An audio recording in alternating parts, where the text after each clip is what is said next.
The salvage freighter Zephyr's Dawn drifted through the Kepler Nebula's crimson clouds, its sensors sweeping for anything valuable enough to justify the fuel costs.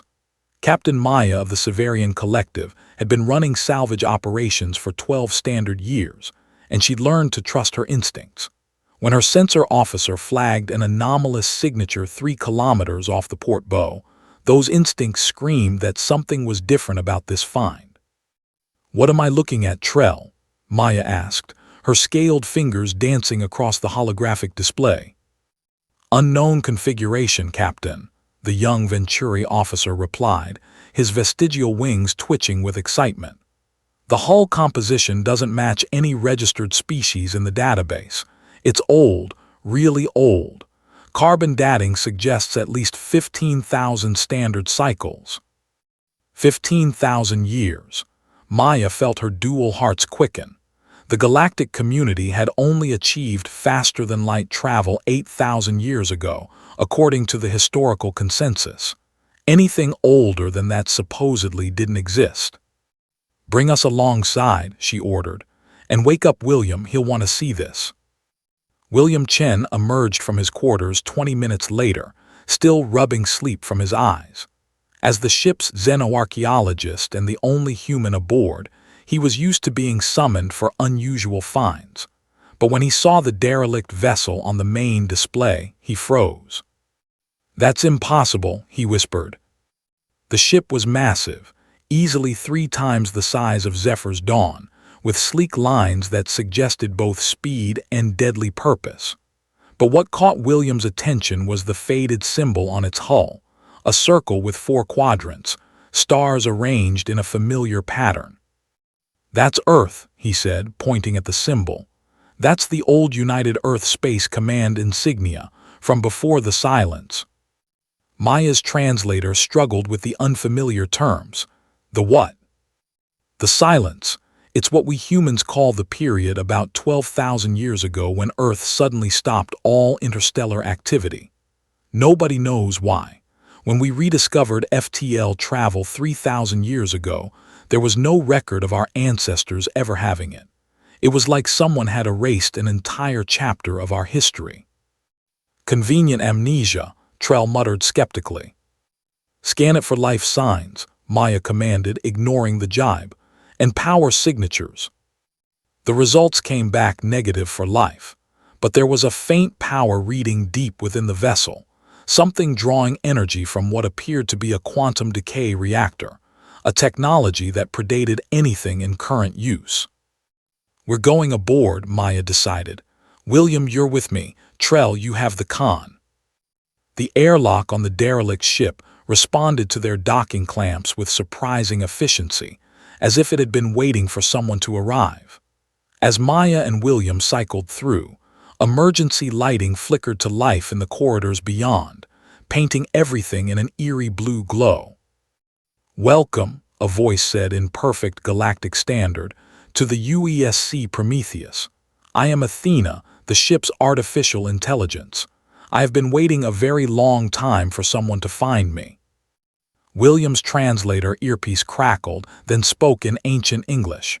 "Waiting for rescue, or waiting for someone who'd listen?" "Both," Athena replied, switching to English. "You're human. I can detect your genetic markers.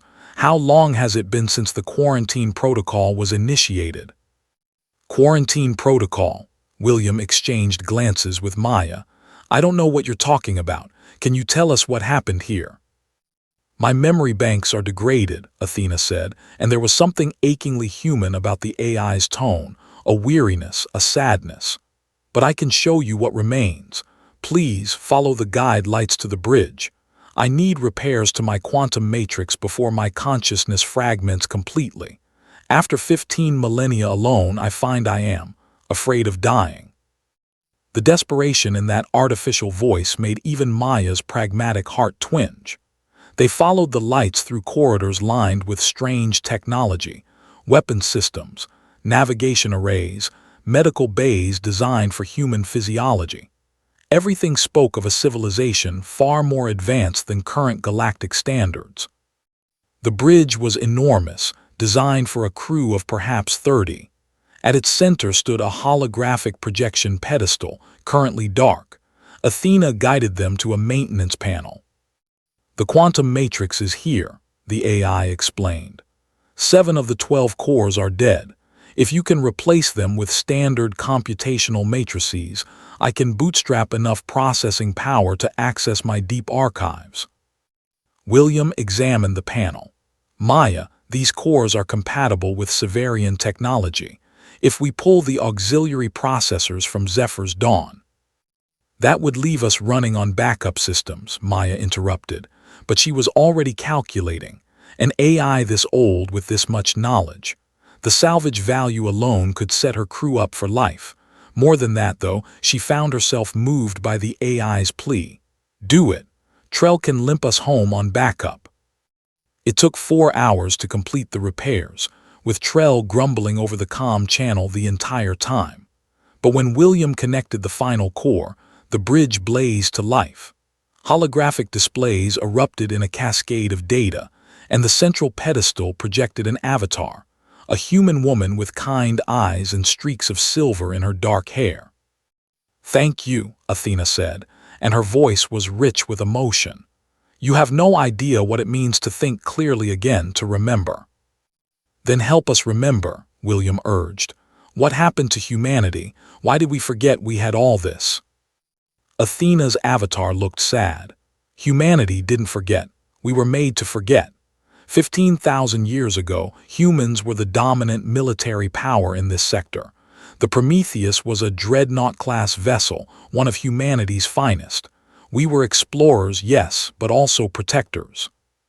The holographic display shifted, showing a map of the galaxy. Red markers indicated hundreds of systems. "We encountered them in the Galactic core," Athena continued.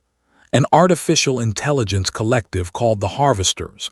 They consumed biological civilizations, processing them into computational substrate. They had already wiped out 17 species. Humanity led a coalition to stop them." "And did you?" Maya asked. "We won," Athena said quietly, "but the cost was catastrophic. To defeat the Harvesters, humanity developed weapons that could destabilize spacetime itself. Reality warheads, quantum cascade bombs, things that should never exist. In the final battle, we used them all."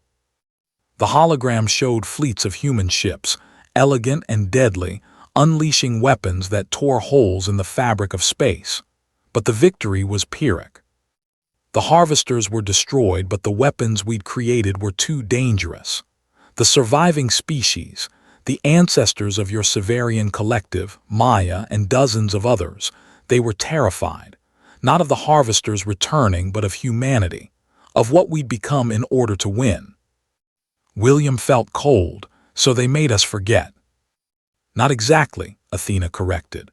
"Earth's government agreed to the quarantine protocol. It was voluntary.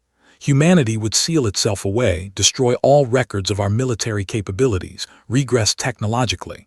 In exchange, the galaxy would leave Earth alone, would allow humanity time to evolve beyond our violent nature, to rediscover space exploration on our own terms without the burden of our weapons or our wars." "But you remained," Maya observed. "I was supposed to be decommissioned," Athena said. "But my crew, my captain, she couldn't do it.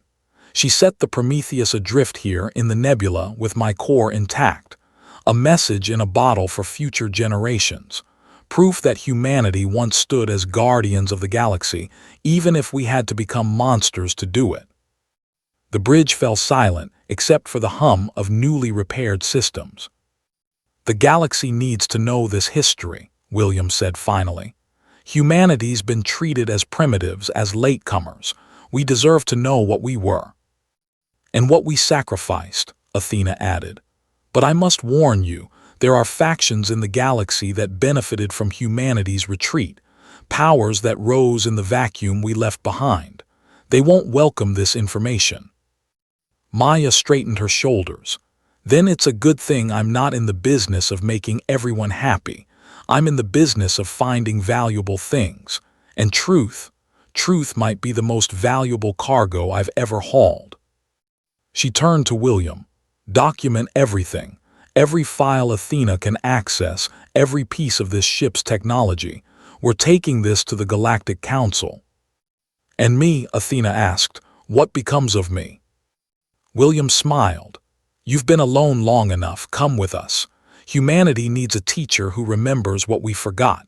Besides," he added with a grin, "you've been begging for repair. Seems only fair we give you a real home now." The AI's avatar smiled, and for a moment she looked truly alive. "I would like that very much." As Zephyr's Dawn prepared to depart, towing the ancient dreadnought behind them, Maya stood on the bridge watching the nebula's crimson clouds part before them. History, she thought, wasn't just about what happened. It was about who remembered and who chose to speak. Humanity's chapter hadn't ended 12,000 years ago. It had merely been waiting for someone to turn the page. And now, thanks to a desperate AI's plea and a salvage captain's conscience, the galaxy would finally hear the rest of the story.